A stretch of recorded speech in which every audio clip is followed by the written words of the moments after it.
Hello everybody, this is Jeremy with the Welcome back to another video. Today we are going to be taking a look at the brand new Kiive Audio VX EQ. This is a really cool 4-band EQ, which also incorporates 5 different transformer styles to really give you an extremely wide variation of saturation and tonal character. This is very analog style as far as EQ, whereas you have a high shelf, a mid bell, a low bell, and then a low shelf that can become a bell later on. The center section is really where everything comes into play because you're able to get a wide variety of saturation by switching between the different types of transformers. According to the notes that I was given by Kiive Audio, D default is just vivid, right? Number 2 is just vivid. Number 2, K is using the Ki 121 transformer. And then S is the Saint LVES transformers. And then finally, Z is vivid into the Xert preamp. So lots of different types of distortion and saturation. You're going to have full THD control here, as well as your balance of the odd and even harmonics. And then you have your high and low pass filters, which are very wide. They go from 20 hertz all the way to 500 hertz for the high pass filter. And the low pass goes from 20K all the way to 1K. So very wide. You also have a undo and redo button and knob, and everything works very well. The one thing that I do want to talk about is how does this actually sound, or what does it look like on paper? So I'm going to grab Plugin Doctor. I don't usually do this a lot because usually there's no point. But if we grab the VXEQ and we look at Plugin Doctor, it has a very linear look. This will change if you have high quality off, but it's not that big of a deal. The low end looks very consistent. Now, looking at the 8K shelf, you see that this is a very wide shelf and it looks very smooth. You can get very aggressive with this because this does do plus and minus 10 dB of gain of every EQ band, but it looks very nice. Activating the high quality or oversampling, you only see that you don't get any type of frequency squashing over at the Nyquist, and it does introduce that little oversampling roll-off at 20K.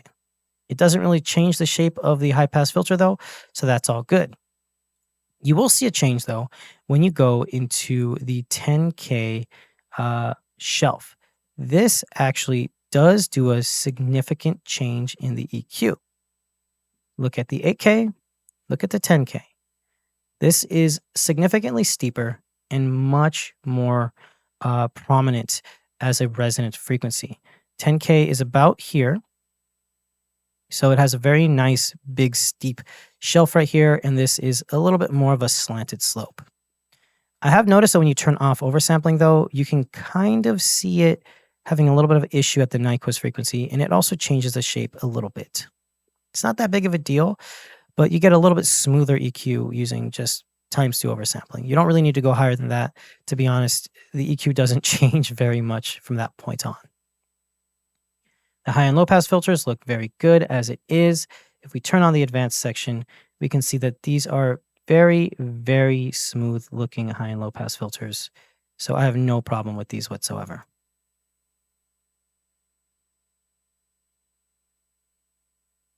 Again, turning off oversampling, they don't change at all. So I don't see any problem with these whatsoever. I think they look great and they sound pretty good. They're very tight sounding high and low pass filters, probably like 18 or 24 dB octave slopes, but pretty nice. For the high mid, we have a very wide bell that, as you see, gets tighter as you boost and cut more. You can also have a high Q mode, which is going to give you a much tighter looking EQ. And this does look very clean and smooth. Again, if you turn off the oversampling, you will see a little bit of frequency cramping at the very high frequency, but that just gets fixed by just doing a little ×2 oversampling. Everything's all good. The low mid bell is kind of the same thing. Very wide, very smooth, very Neve-esque, to be honest. And then when you have the high Q on, it just becomes tighter. It's a very good sounding EQ.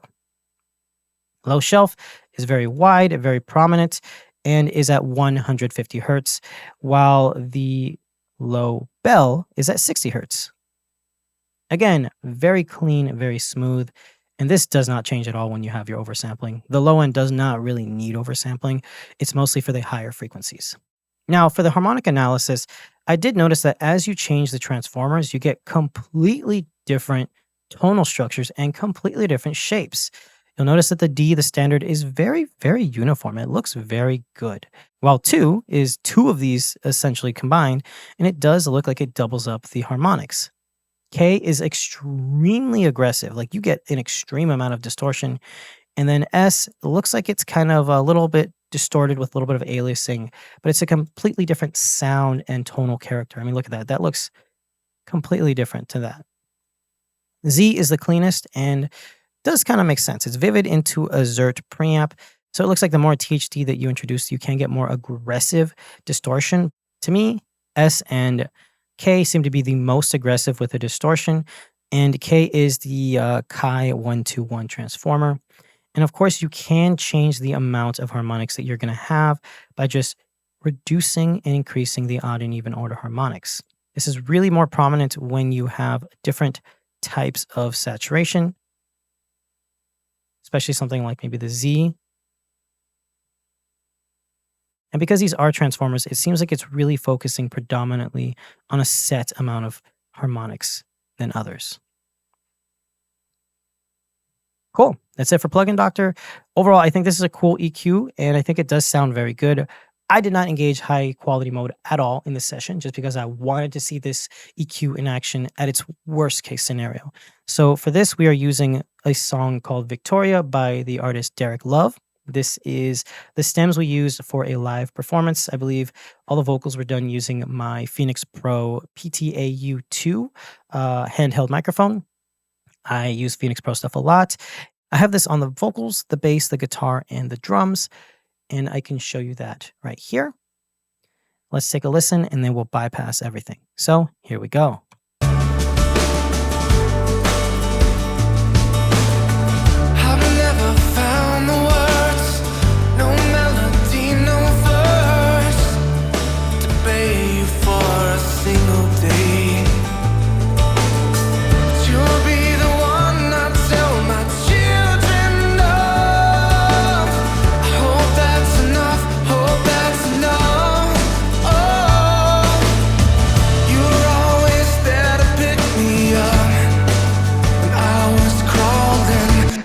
So on the vocals, it's not doing a crazy amount of tonal shift or changes, but on the drums, it's really doing magic. I mean, it is doing a massive tonal shift on everything. Let's just listen to the vocals really quickly. We have these vocals right here. And if we just listen to this, it's not doing any crazy EQing, but I am doing a little bit of correction here and there, and I'm not really doing any harmonics. This is just to add some correction. Keep in mind that you also have the vary knob, which is going to add variance between the left and right.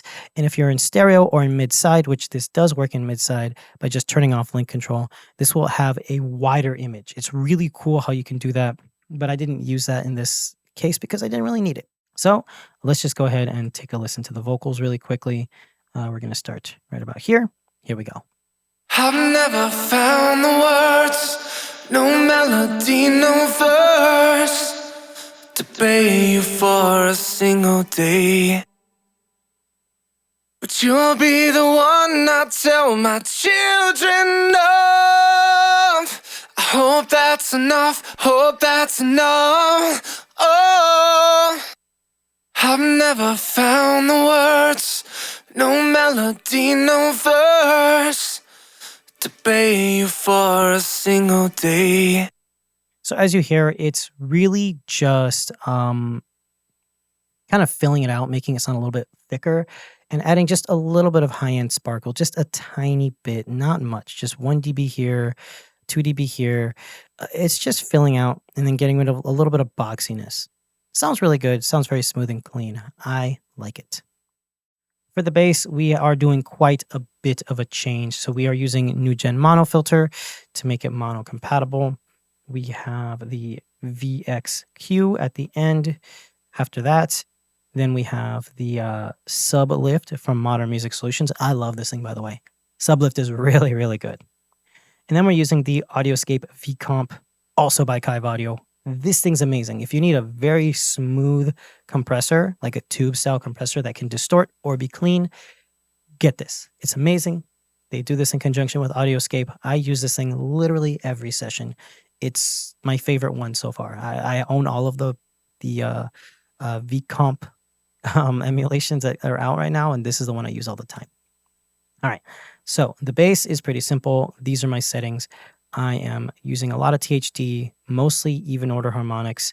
I'm using the S transformer, which we saw as one of the more dirty transformers. Let's take a listen.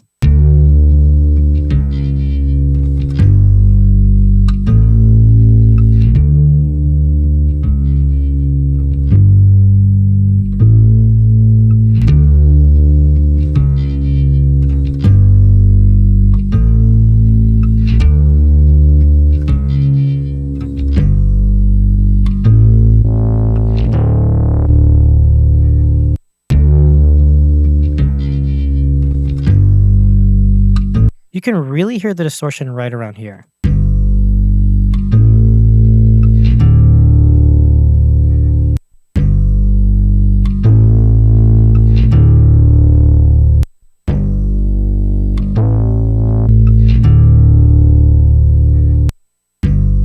To me, Z does have a lot more breathing room. You can crank it without really destroying the signal as much.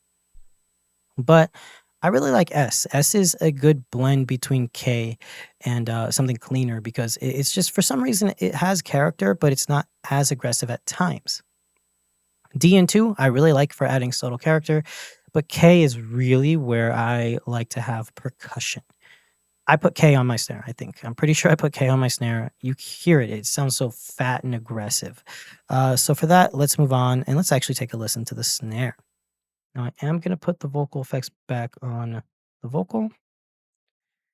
And let's go to my snare drum. So my snare drum is right here. This is using the VX EQ. We'll solo it up and take a listen.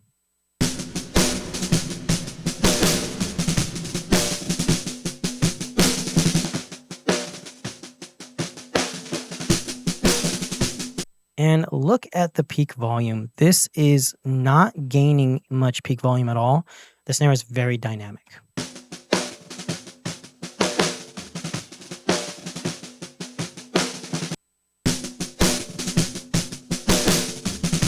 So it's keeping it very consistent. And then there's some parts of the song where the snare just shoots up. It's very, very dynamic. You'll see it like around here where it'll shoot up and stuff like that. So this is just making it sound very fat and very aggressive. You were always there to pick me up when I was crawling. Stand behind me and catch me when I'm falling, I'm falling, I'm falling. It kind of really helps it shoot out. We have these cymbals, which is also where we're getting a lot of room tone from. So we'll also bring that in and we'll bypass this.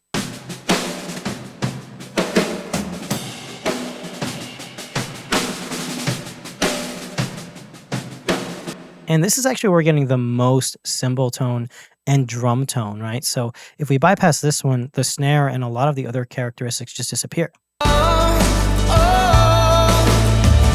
were always there to pick me up when I was crawling. Stand behind me and catch me when I'm falling, I'm falling, I'm falling. When I'm falling. So you can see that with these both engaged, it really does change everything. The cymbals sounds so massive with the distortion. I have this cranked up. I'm using K because it's more aggressive. And I'm using just the EQ to do some tonal shaping. Then, because now the whole drum kit sounds exciting and energetic, I'm then able to use the EQ on the snare to really make the snare sound like it's hitting harder. The room mics and the cymbal mics and just basically drum kit mics tend to be where you get the most cool characteristics and tone. And I really like how this EQ did not make it sound harsh. I didn't need to have a graphic EQ. You can see on my other screen, the drums are literally just using like 1 or 2 plugins the entire time. And then I'm using just deep bleed drums on the toms. It's pretty cool. The kick drum is actually pretty cool also because this is essentially just being used as a little bit of a flavor enhancer. So if we play this,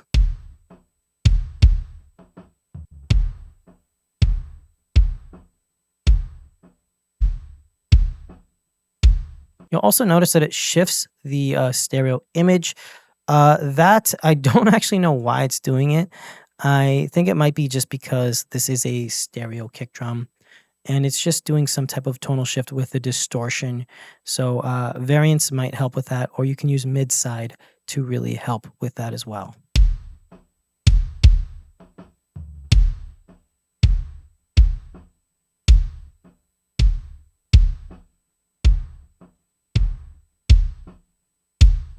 So that's that. For me, I actually did not mind the stereo shift. I thought it was kind of cool and it was like a little bit of an analog tone. So I kept it. So you don't have to do that. You can also go into mid side mode. But for me, I really liked it like this and I thought it added some character to the track. The toms also have the EQ. To be honest, this is not a very, very complex session. So I want to show you guys this one more time. We're going to bypass everything, bring it in, and you can just listen to the drums specifically. It's adding a lot of color, a lot of characteristics, and I'm using lots of different types of transformer modes to give it that cool tone and that cool excitement. So here we go. This is going to be before, and when the yellow light goes away, it's going to be on. So here we go.